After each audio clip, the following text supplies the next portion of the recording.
wizi wa mali ya umma. Nataka kuhakikishia hivi, sisi kama chama cha United Green Movement, iko kitu moja ambao tuko nayo vyama vingine havina. Sisi tunaangalia mazingira. Mazingira ni environment, ukame na mambo kama hayo. Unajua Kenya iko na hizi zile counties zinaitwa arid and semi-arid counties, yani zile za ukame, na ni 27. Hiyo ni kusema Kenya, more than half of Kenya is arid and semi-arid, na watu wako huko. Chama chetu kinaangalia hiyo.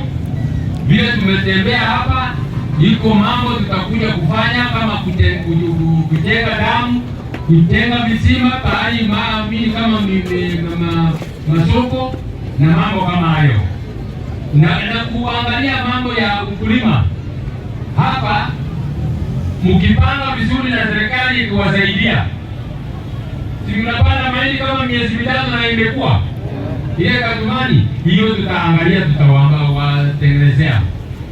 Lakini kitu zugu, kidonda zugu kabisa Kenya yetu, hiyo nimeambiwa kila pahali, na hiyo ni kitu mimi najua muhimu mwenyewe, ni ufisadi, wizi wa mali ya umma ambayo imeleta sisi tumekuwa hapa. Kwa sababu ya hiyo hakuna madawa hospitalini.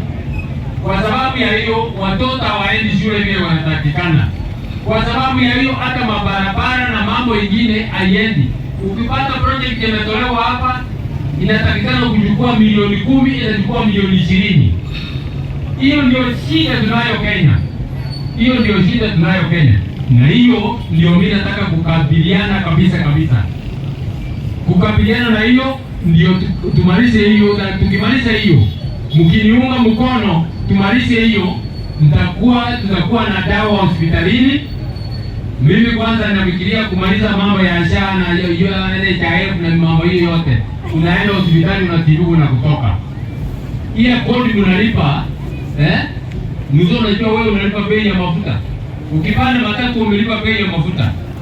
Ukinunua mkate umelipa kodi.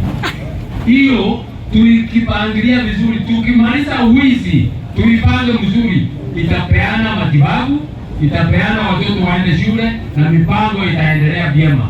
Kenya si maskini. Mtu asije kawadanganye, Kenya si maskini. Kenya ni nchi ambao hapa kwa East Africa we are ahead. Lakini sasa tumeanza kupitwa. Sababu makampuni yamefunga hapa Kenya. Sababu ya ile uongozi mbaya na ameenda nchi za nje. Tunataka kuboresha uchumi, tunataka kuendeleza mambo, tulete maendeleo Kenya.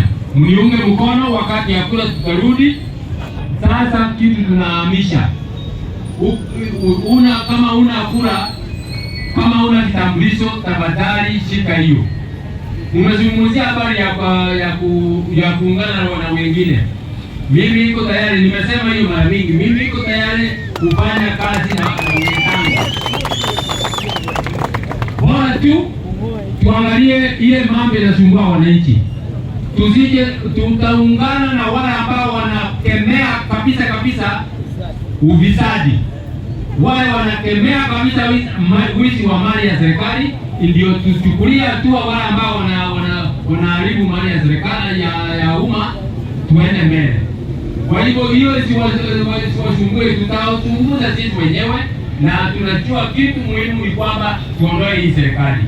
Mungu awabariki. Tunaenda round kuhamasisha vijana tafadhali chukua kura, vijana tafadhali chukua kitambulisho, ndio tuendelee mbele. Tutarudi wakati wa kuja kwa kampeni. Mungu awabariki sana, tuendelee kuonana. Thank you.